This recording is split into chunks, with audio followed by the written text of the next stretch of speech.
नमस्कार साथियों, स्वागत है आप सभी का अंकित इंस्पायर्स इंडिया पर। मैं हूं अंकित अवस्थी। इजराइल एक बार फिर से सुर्खियों में है और वो इस बार इसलिए है क्योंकि पाकिस्तान इजराइल से झगड़ने के लिए अपनी सेना गाजा भेज रहा है। ये लाइन जैसे ही सुनते हैं ऐसा लगता है कि वाह, पाकिस्तान में इतनी हिम्मत आ गई कि वो जाकर के इजराइल से झगड़ा करेगा, वन ऑन वन करेगा। ये तो दुम दबा करके भाग जाएगा, फिर इसको बचाने अमेरिका आएगा। चल क्या रहा है ये? इस पूरी कहानी को आज के सेशन में डिस्कस करेंगे क्योंकि इजराइल पूरी दुनिया का ध्यान लंबे समय से अपनी ओर आकर्षित किया हुआ है, क्योंकि इन दोनों ने मिलकर के मतलब बड़े मियाँ छोटे मियाँ होकर के एक साथ पूरे मिडिल ईस्ट को बेवकूफ बनाए चल रहे हैं। इन्होंने इनके कहने पर एक प्लान बनाया कि चलो 20 सूत्रीय प्रोग्राम दो इन लोगों को ताकि गाजा के ऊपर ट्रंप इनडायरेक्टली शासन करें और दुनिया को यह विश्वास दो कि दुनिया वालों तुम्हारी निगरानी में सब होता रहेगा, लेकिन पूरा गाजा खाली ये कराएंगे, राज ये करेंगे, मिडिल ईस्ट को केवल तालियां बजानी होंगी। हालांकि मिडिल ईस्ट के जितने भी देश हैं वो डायरेक्टली इनडायरेक्टली अमेरिका पर अब इतने निर्भर हो चुके हैं कि वो इसराइल को अंदर ही अंदर हर तरह से स्वीकार करते हैं। लेकिन मिडिल ईस्ट में ना पड़ने वाला एक देश जो कि पाकिस्तान है, वो इस समय अपने आप को बड़ा ही खूब तरीके से अमेरिका का प्रेमी जता रहा है। मैं ऐसा क्यों कह रहा हूं? हाल ही में जब इजराइल और ईरान के बीच में झगड़ा हुआ, तब ये भाई साहब निकल कर आए और ईरान वालों से कहा हम तुम्हारे साथ हैं भैया, तुम संघर्ष करो। इसी बीच में सऊदी अरब बीच में बाहर आता है जब कतर के ऊपर इजराइल वाले गोला दागते हैं, क्योंकि इजराइल इन सबको कंट्रोल करने के लिए अमेरिका का बिठाया हुआ देश है, यूं समझिए अब आप।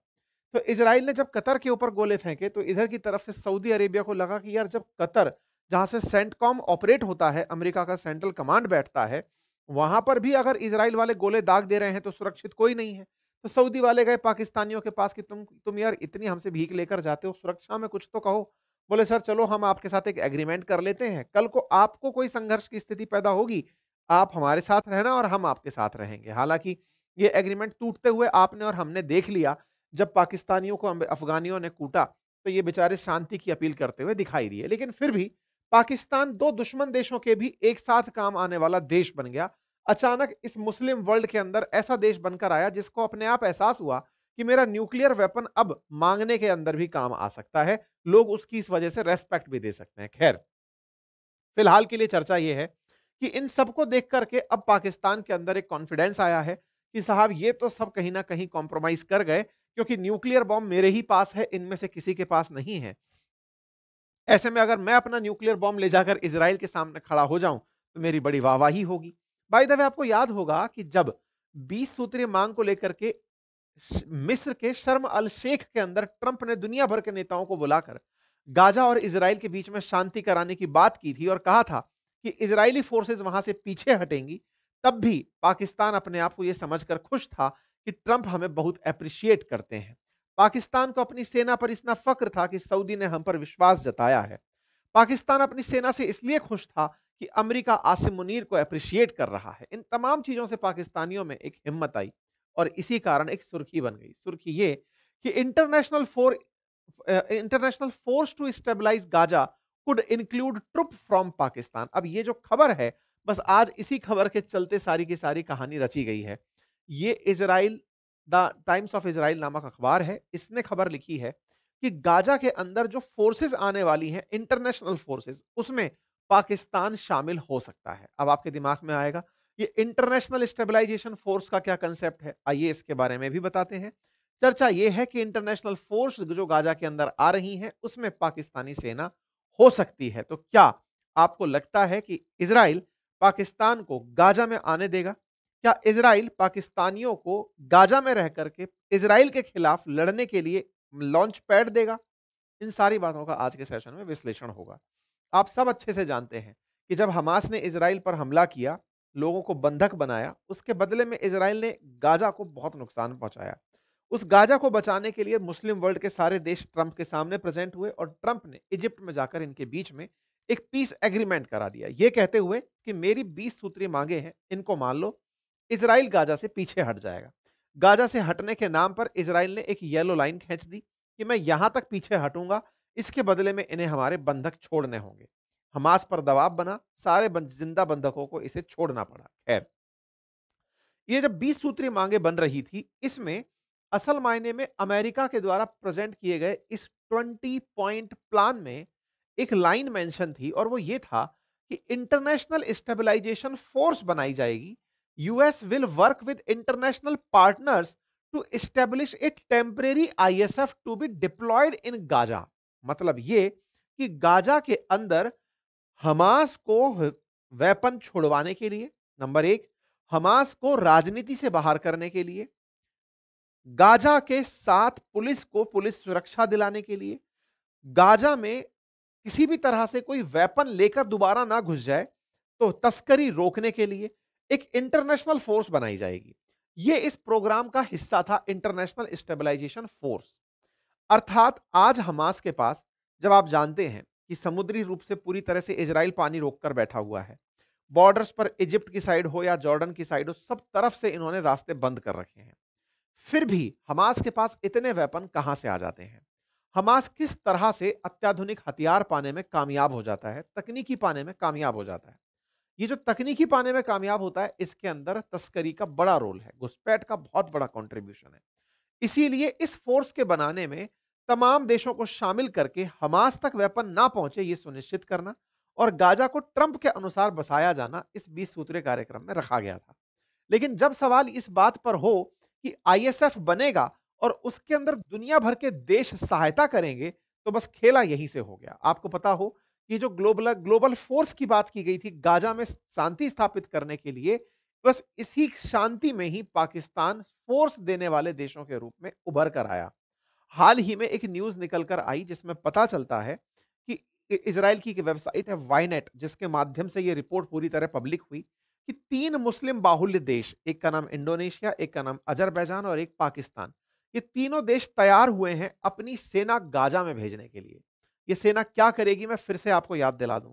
इस सेना का काम इस पूरे क्षेत्र में गाजा की पुलिस को ट्रेनिंग देना, गाजा में शांति व्यवस्था बनाए रखना, निशस्त्रीकरण कराना अर्थात वेपन जो हमास के पास हैं वो वापस लेना, इजराइल से सुरक्षा देना, यानी कि इजराइल अगर गाजा पर कोई हमला करता है तो उनको हेल्प देना, क्योंकि इंटरनेशनल फोर्स के रूप में ये यहां आ रहे हैं।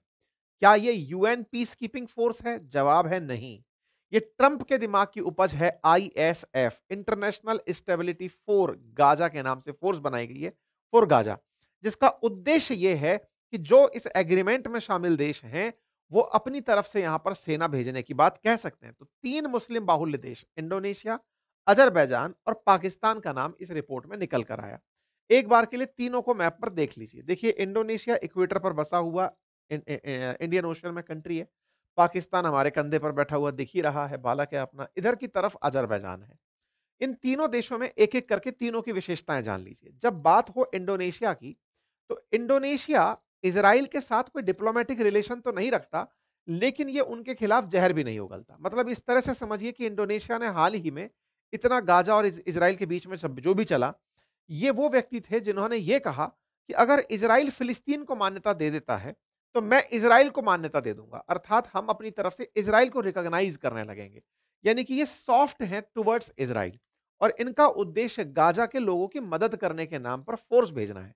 इन्होंने अपनी तरफ से 20,000 सैनिकों को भेजने का डिसाइड किया है कि साहब मैं उस फोर्स में, ये देख सकते हैं, if Israel recognize Palestine we will recognize Israel, ऐसा इंडोनेशिया ने कहा और इसने 20,000 सैनिक भेजने की बात कही है। आप तारीख आज के हिसाब से 27 तारीख की कटिंग देख रहे हैं, जिसमें Indonesia TNI confirm readiness to support peace mission in Gaza. Indonesia खुल करके अपनी फोर्स भेजने के लिए तैयार हो गया है। अब आते हैं दूसरे देश के ऊपर, जिसका नाम है अजरबैजान। साथियों, अजरबैजान है तो पाकिस्तान का मित्र राष्ट्र। भारत के केस में हम इसे थोड़ा क्रिटिकल पाते हैं क्योंकि कश्मीर मसले पर यह पाकिस्तान का राग गाता है, लेकिन इनका इजराइल से बढ़िया कनेक्ट है। इजराइल से बढ़िया कनेक्ट है इसका मतलब ऐसे समझो कि इजराइल जो गैसोलीन जलाता है ना, उसमें से 60% गैसोलीन अजरबैजान से ही आती है। इजराइल और अजरबैजान के बीच में बढ़िया डिप्लोमेटिक रिलेशंस हैं, एम्बेसीज काम करती हैं। अजरबैजान इकलौता ऐसा मुस्लिम बाहुल्य देश था इस गाजा और इजराइल के कॉन्फ्लिक्ट में जो कि इजराइल के खिलाफ एक दिन भी नहीं हुआ, क्योंकि इसका व्यापार इजराइल से बढ़िया चलता है। एक तरह से यह समझिए कि अजरबैजान का इजराइल से रिलेशन बहुत अच्छा है, क्योंकि उसके व्यापार बहुत अच्छे हैं और अपने व्यापार को बचाने के लिए यह तमाम प्रेशर के बावजूद इजराइल के खिलाफ कभी बयान नहीं दिया। और जैसे ही ये पीस प्लान आया तो ये सामने निकल कर आए कि हाँ, हम शांति के तो समर्थक हैं ही। इसी वजह से अजरबैजान भी तैयार हुआ कि हम इजराइल के अपने हैं, इंडोनेशिया भी थोड़ा सॉफ्ट कॉर्नर लेकर चल रहा है, तो हम अपनी फोर्स भेजने के लिए तैयार हैं। हमारा तो असल उद्देश्य इन लोगों को पहचानना है कि इनको कहाँ जाके कुटाई खानी है। तो देखो पाकिस्तानियों को हाल ही में जो इज्जत प्राप्त हुई by the grace of peace president, तो उनकी वजह से जो इज्जत प्राप्त हुई, इनके हौसले चढ़े हुए थे। इनको लगा कि अब जाकर के हम इज़राइल से सीधा झगड़ सकते हैं। क्योंकि पाकिस्तानी बड़े फ़क्र से अपने पासपोर्ट पर लिखते हैं कि हमारा पासपोर्ट इज़राइल में मान्य नहीं होगा। मतलब ये this passport is valid for all countries of the world accept Israel. मतलब ये इज़राइल को रिकॉग्नाइज़ ही नहीं करते। और पाकिस्तान में इज़राइल के खिलाफ और गाज़ा के समर्थन में खूब रैलियाँ निकलती हैं। हमने इस पर हुए हाल ही के प्रोटेस्ट भी आपको बताए थे। मतलब कुल मिलाकर पाकिस्तान का टोटल सपोर्ट गाजा के साथ है और इसी के चलते वो लगातार इस बात को मंच पर उठाता रहा है कि इजराइल को रोको साहब। अच्छा, ऐसे चलते में कई सारे ऐसे प्रोडक्ट्स जिन पर इजरायली कंपनियों का योगदान है, उनका प्रोटेस्ट भी यहां पर लगता रहता है। खैर कोई बात नहीं। इनको अब एक बड़ी दिक्कत हो सकती है और वो ये कि जब इजराइल अपने दुश्मनों को कहीं नहीं छोड़ता, फिर चाहे वो कतर का मामला रहा हो, थोड़े दिन पहले आपने देखा भी होगा, शहबाज शरीफ ने एक गलती की थी जब कतर के ऊपर हमला हुआ, तो ये जाकर के खड़े हुए और जाकर के पूरे देशों के साथ मिलकर के ट्रंप से मिले और टू स्टेट सॉल्यूशन को सजेस्ट करके चले आए। तो इस बात पर इनके मिनिस्टर को आकर के संसद में ये सफाई देनी पड़ी थी कि साहब हम इजराइल को नहीं मानते। वो तो पता नहीं हमारे पीछे से ट्रंप साहब ने कुछ और ही पोस्ट कर दिया, वो हमको नहीं दिखाया था, वो उन्होंने कुछ और पोस्ट कर दिया। इस पर हमने पलट गया पाकिस्तान करके सेशन भी किया था। फिलहाल के लिए ये फिर से निकल कर आए हैं। इनसे इस अक्टूबर की शुरुआत में पूछा गया कि ट्रंप ने जो कहा है कि पीस की फोर्सेस भेजेगा, आईएसएफ भेजेगा, क्या तुम अपने आदमी भेजोगे? तो इन्होंने कहा हाँ, हाँ, हमारे सीनियर्स डिसाइड करेंगे कि भेजना चाहिए या नहीं भेजना चाहिए। अब खबर निकल कर आ रही है कि इनके सीनियर तो यही है। इनके यहाँ तो सब सेना डिसाइड करती है और सेना डिसाइड करती है तो सामने एक सुपर सीनियर बैठा हुआ है। वो ये डिसाइड करता है कि कौन सा देश कौन सी चाल चलेगा। भई वो तो अमेरिका से सबको नस्ल टाइट करके रखता है ना। उसका नाम इज़राइल है। ऐसे में पाकिस्तान अचानक बाहर आ जाए, आपको याद होगा यूएन में ये खुलेआम कहते हैं कि ये सारे के सारे देश सीरिया, इराक, ईरान ये कर्स हैं, श्राप हैं इस दुनिया पर और ब्लेसिंग्स के नाम पर ये सऊदी अरेबिया, यूएई इन देशों को काउंट करते हैं। पाकिस्तान को अगर ये श्रापित घोषित कर दें, तो सोचकर देखिए कि इज़राइल उसका कतर वाला ही हाल करेगा। कितना ही अमेरिका साथ रख ले, लेकिन इज़राइल उसे बख्शेगा नहीं। ये इज़राइल कई बार कह चुका है, हम सेम वही करेंगे जो अमेरिका ने ओसामा बिन लादेन के साथ किया था, अल-कायदा के खात्मे के लिए किया था। हम अपने दुश्मनों के खात्मे के लिए, हमास के खात्मे के लिए दुनिया के किसी भी देश में स्ट्राइक करेंगे, नेतन्याहू ये बोल चुके हैं। और पाकिस्तान को तो खुलेआम यूएन में वो ये सुना चुके हैं कि तुम तो कतई मत बोलो, तुम्हारे यहां ओसामा बिन लादेन मिला था, अल-कायदा तुम्हारी शरण में पल रहा था, ऐसे में तुमको बयान देने का कोई हक नहीं है, ज्ञान मत दो। कतर को तो ट्रंप मना ले गए, लेकिन पाकिस्तान को कौन मनाएगा या फिर पाकिस्तान के हालात को कैसे कोई समझाएगा? ये अपने आप में एक बड़ा विचित्र सवाल होगा। इस बात को इससे समझिए, हाल ही में इजराइल का पड़ोसी देश है जॉर्डन, उसके राष्ट्रपति ने या कहिए कि वहां के जो राष्ट्राध्यक्ष हैं, उन्होंने किंग हैं वो असल में, उन्होंने बीबीसी को एक इंटरव्यू दिया है आज से 2 दिन पहले, असल में 1 दिन पहले ही दिया है। उस इंटरव्यू में इन्होंने कहा कि दुनिया का कोई भी देश शायद गाजा में अपनी सेना ना भेजे। बोले ऐसा क्यों कह रहे हो? आप तो पीस कराने वाले देशों में थे। आईएसएफ में आप सेना क्यों नहीं भेजेंगे? बोले साहब अगर वहां फोर्स जाती है, तो वो वहां जाके करेगी क्या? वो करेगी वहां की जो लोकल फोर्स है उसको ट्रेनिंग देगी। अगर उनकी ट्रेनिंग में इजराइल से उनकी सुरक्षा भी शामिल हो गई, तो हम इजराइल के खिलाफ उनको तैयार करेंगे और इजराइल के खिलाफ तैयार होते ही तो हम दुश्मनी इजराइल से क्यों खामखा मोल लेंगे। इजराइल फिर हमें, और ये इंटरव्यू बहुत वायरल हो रहा है किंग ऑफ जॉर्डन का, इन्होंने कहा देखो हम इजराइल के पड़ोसी हैं, हम अपनी फोर्सेस नहीं भेजेंगे, चाहे शांति ही क्यों ना आती हो उस फोर्स से हम नहीं भेजेंगे, क्योंकि इन्हें स्पष्ट पता है कि वो इजराइल से दुश्मनी लेने जैसा होगा। इन्होंने पब्लिकली दुनिया के सामने ये बात अपनी तरफ से रखते हुए कहा कि भाई मैं इस बात को लेकर के बहुत ही ज्यादा अनसर्टेन हूं कि कोई भी देश अपनी फोर्सेस यहां भेजेगा, जबकि एक किंग खुद सेना के साथ में युद्ध अभ्यास करते हैं।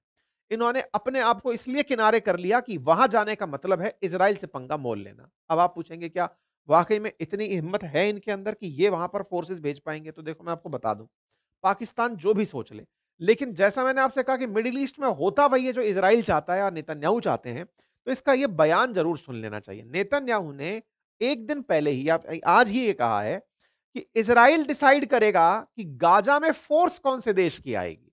ये जब इतने सारे बयान आने लगे कि इंडोनेशिया कह रहा है हम भेज देंगे, अज़रबैजान कह रहा है हम भेज देंगे या फिर पाकिस्तान कह रहा है हम भेज देंगे। बोले तुम नहीं भेजोगे, एग्रीमेंट करवाने वाले हम थे। हमने अपने आदमियों को निकलवाने के लिए ट्रंप को इन्वॉल्व किया था। अब इस देश के इस गाजा के अंदर कौन से देश की फोर्सेस आएगी ये हम डिसाइड करेंगे। नेतन्याहू ने पब्लिक कर दिया है। Israeli prime minister Benjamin Netanyahu से Israel will have veto power over which countries can join a plan international security force in Gaza. इसका मतलब पाकिस्तानियों का जो सपना 2 दिन से चल रहा था कि अब तो गाजा में जाएंगे और वहां जाकर इजराइल के खिलाफ खड़े हो जाएंगे और अपनी न्यूक्लियर वेपन ताकत दिखाएंगे, उनको संदेश आ चुका है कि सुनो, तुम डिसाइड नहीं करोगे, डिसाइड हम ही करेंगे। देखो मैं तो बहुत पहले से कह रहा हूं, मिडिल ईस्ट के अंदर ये सोच सारा खेल हुआ है, ये केवल और केवल दुनिया को बरगलाने के लिए था। अल्टीमेटली ये पूरी तरह से गाजा को कंट्रोल करेंगे, वेस्ट बैंक को कंट्रोल करेंगे और अमेरिका इनके साथ ही है, वो केवल दिखावा कर रहा है। फिलहाल के लिए यही है ऑब्जर्वेशन। बाकी आप लोग इस विषय पर क्या सोचते हैं, अपनी राय जरूर बताइए, क्योंकि इसराइल अभी भी येलो लाइन के पीछे खड़ा हुआ है पूरी तरह से।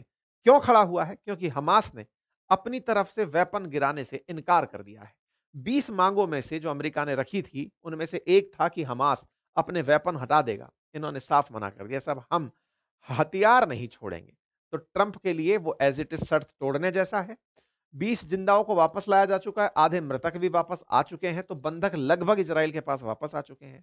यहां से आगे अब क्लीन स्वीप का ऑर्डर ये दे सकते हैं। मुझे ऐसा लगता है कि आने वाले समय में ये कुछ और क्रिटिकल स्थितियों तक चीजें बढ़ सकती हैं। लेकिन आप क्या सोचते हैं? आप अपनी राय ज़रूर कमेंट बॉक्स में बताइएगा। फिलहाल के लिए इतना ही, बाकी हमारे पुराने कोर्सेज़ की कीमतें पुरानी वाली वापस आ चुकी हैं। तो आपको पढ़ना लिखना है तो आप हमारे कोर्सेज़, हमारे बुक्स चेक कर सकते हैं हमारे एप्लीकेशंस पर। धन्यवाद।